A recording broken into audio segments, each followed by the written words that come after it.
Hi guys, welcome back to the Drive Life channel. Today's video, you join me on a relatively brisk autumn August morning. It's Sunday of August bank holiday and it's quite chilly this morning. The temperature says it's 14 degrees, but I don't think it is. I think it's a bit less than that. But I've been sent out to get some breakfast items. But I thought I'd just film a video today talking about tips for using the manual transmission, sorry, the automatic transmission. It's a fantastic start, isn't it? A bit early for this. So I thought we'd talk about a few tips when to use the manual section of it, or the manual functionality, which I'm going to demonstrate now. As you can see, we're coming up to this rather large hill, and I'm just going to adjust the camera so you guys can see the transmission lever. So as you can see, we are coming to quite a grade. I think this is about 20%. I'll just point you guys forward so you can see it a bit better.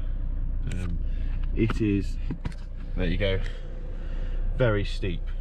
So I'm going to show you guys how you can use the transmission to make it easier. I'm going to point you down towards it. So what you want to do is change it into manual. So we're in first gear now, and that's showing on here.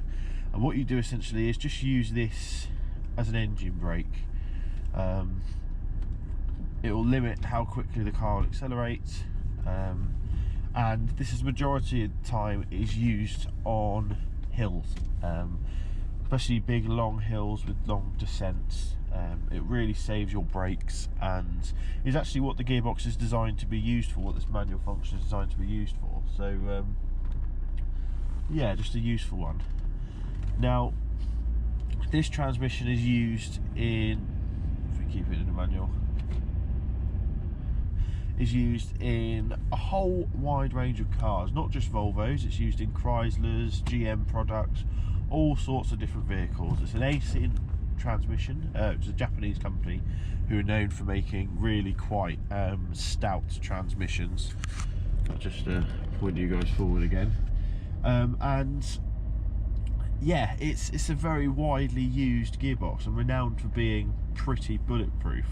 Now Volvo themselves say that you never need to change the fluid. However, every other manufacturer has an interval, and that's sort of between 50 to 80,000 miles, just for your reference.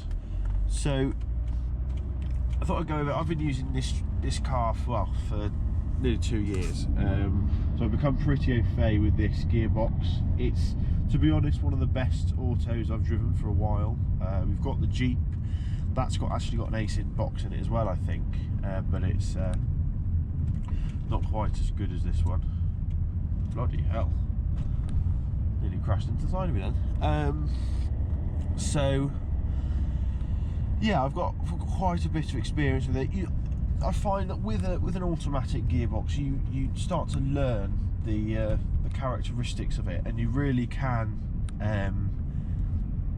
gel with it. It's something that really does take a lot of driving, but you can always use the pedal as the gear lever. How far you push down on it depends on how, or influences how the gearbox changes, etc. And yeah, I just thought I'd go through a couple of those on this video. So like I said, gearbox changes, fluid does need to be changed, and that's a big thing that a lot of people forget, is that needs to be done regularly. Now Volvo have only said that because, or said that it doesn't need changing, because they were going after the company lease car market, and with that it's all about total cost of ownership. So if for example the lease company doesn't have to change the gearbox fluid, the transmission fluid, then that's going to be more appealing to them because their maintenance costs are going to be lower. So that was more, it was more of a sales pitch, but it realistically during the lease periods it was never going to be an issue, because you rarely reach the mileage required to get the fluid changed. It's only since these cars have been bought by the consumer as second-hand cars that these issues have started to arise, hence why people have found out this fluid changing lark. So yeah, it's something to bear in mind when you're driving your car. I mean, if your car's at 90k, consider getting it changed. It's actually quite easy to do yourself. There's quite a few YouTube videos out there. Don't go to a Volvo dealer or a main dealer because they won't actually do it, or they'll strongly advise you against it. Now, if you go to a specialist who are genuinely interested in preserving the sort of reliability of your vehicle, then they'll hands down do it for you. And it's really about £160. It's not too bad at all. That includes a full flush as well, which basically cleans out all the crap, and I recommend you having that done if your car's slightly higher in mileage, like this one is 101,000 miles. So yeah, that's something to definitely consider getting done. Now, we're cruising along here at 56 miles per hour, and this is sort of the optimum for this gearbox. This 6th gear is optimised to travel at 56 miles an hour, no more, no less. The actual fuel economy rockets massively if you drive at this speed, I've found, which is quite interesting. Now, another thing you'll notice is that until the engine and transmission have warmed up, your fuel economy will have dropped. The transmission will clunk a lot. It won't be the smoothest to start off with, but it doesn't take long for that to sort itself out, which is good. Now, what I'm going to do shortly is we're going to come into a 40 here in a minute, and we're just going to ease off. And I'll show you a feature that's built into this car for fuel economy, and then we'll test out the engine braking feature again.